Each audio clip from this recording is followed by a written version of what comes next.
Hey guys, Alex here with TFL Bike, and I am standing in front of probably the coolest camera vehicle I have ever seen. For those of you who don't know, this is Yamaha's Niken, which is a crazy three-wheeled machine powered by their CP3 inline three-cylinder. And this one's been fitted out with a bunch of extra parts by Covert Camera Vehicles, right? Covert Camera Vehicles. They're operating that X5M over there with a crane on the top of it, but this is something super unique. So I have Dustin here from Covert, and he's gonna give us a little walk around, show us what this is all about. Yeah, so obviously, started with the Niken. It's in relatively stock form, and then we've built these chassis braces and the structure to hold the weight of our three-axis stabilized head, which will hold the camera. It's basically a very expensive and a high-performance gimbal that is remotely controlled through wireless controls. So that's set up to, right now, hang underslung off that front mount.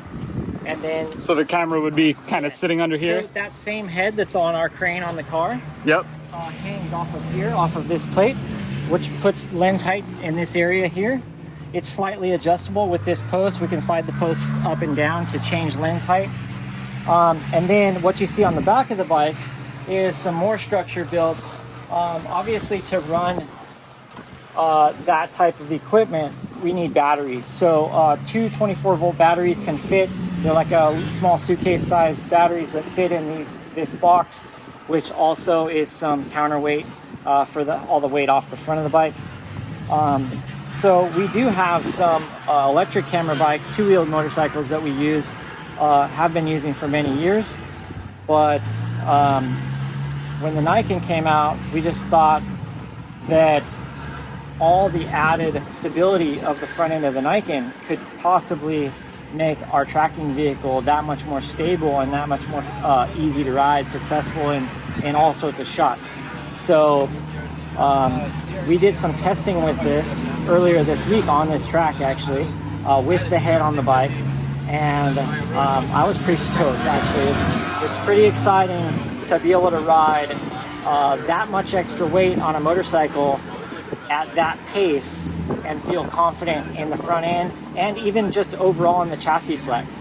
Obviously, putting that much weight that far out off either end of the bike adds a lot of torsional flex to the chassis, and the bike felt super solid when I was riding on the track, so I was stoked. Can't wait to use it. So how much weight is all this extra componentry on here?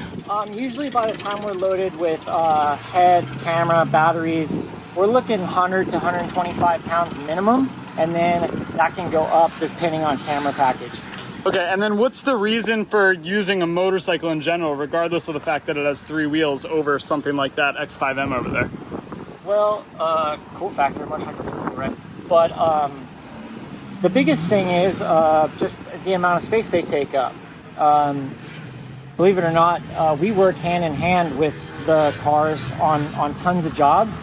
And say the car's shooting directly down the street of a chase or something. On a motorcycle, we can be on a sidewalk, right? We can weave, we can split lanes and go through the middle of traffic. So you just get a few more dynamic shots by being able to ride a motorcycle and just the amount of space that it needs.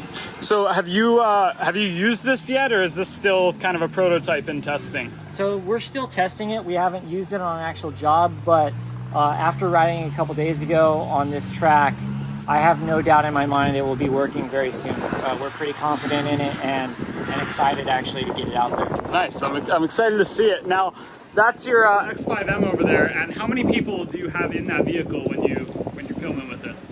So we have myself as the driver, we have the arm operator, we have camera operator, focus puller, and then there's basically one seat left for director or stunt coordinator, or somebody else. Basically, so we sit 5 people.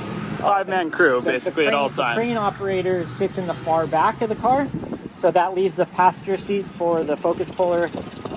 Back passenger is the camera operator, and then driver passenger or driver rear seat is open for a director or stunt coordinator usually.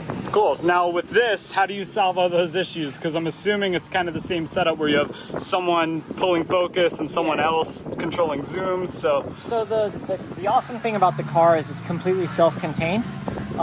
You know, everything is controlled in there. Everybody has a screen. We're recording and everything from inside the car. Where the bike, you need very strong wireless signals to, you know, control all the individual pieces, but also to shoot video back to what we would call camera, like Video Village, or possibly a chase car. If you're doing long runs and you're at risk of outrunning your wireless capabilities, then we always need either a chase van or a chase car to stay within range and still be able to operate the camera, still see video, all that good stuff. So do you know about how far the range is? I mean, they like to claim a mile, but it never seems to work that long. No, never does. And it just depends on your environment. You know, if it's a big flat open desert and you can see forever and there's no other interference, then maybe you can get a mile. But a lot of times when we're shooting in like these cityscapes, it's a block. You know, it's pretty limited. Cool. The last question I had, do you just have an idea of how much something like this costs to put together? No. No idea? No, I mean, what do you price like the engineering and the testing and the figuring it all out at? You know, that's the biggest thing. If you're just building the parts, it's not crazy expensive. Obviously, the pieces that are on the car, the head, the camera, the arm, all those things are incredibly expensive. But if you're just building the parts out of the metal, it's not very expensive. But it's the process that takes the time, the effort, and probably raises that expense quite a bit. Yeah, totally understandable. Well, thank you, Dustin, for giving us a little walk around of this very cool camera rig. Yeah, no problem. Super interesting, and I'm sure a lot of people are really stoked about this, because when I saw this for the first time, I was amazed. Never seen anything like it, so huge thank you. Yeah, thanks, man. Check out Covert. What's the name of your company? Covert Camera Vehicles. There you go. Check these guys out. Thanks, guys.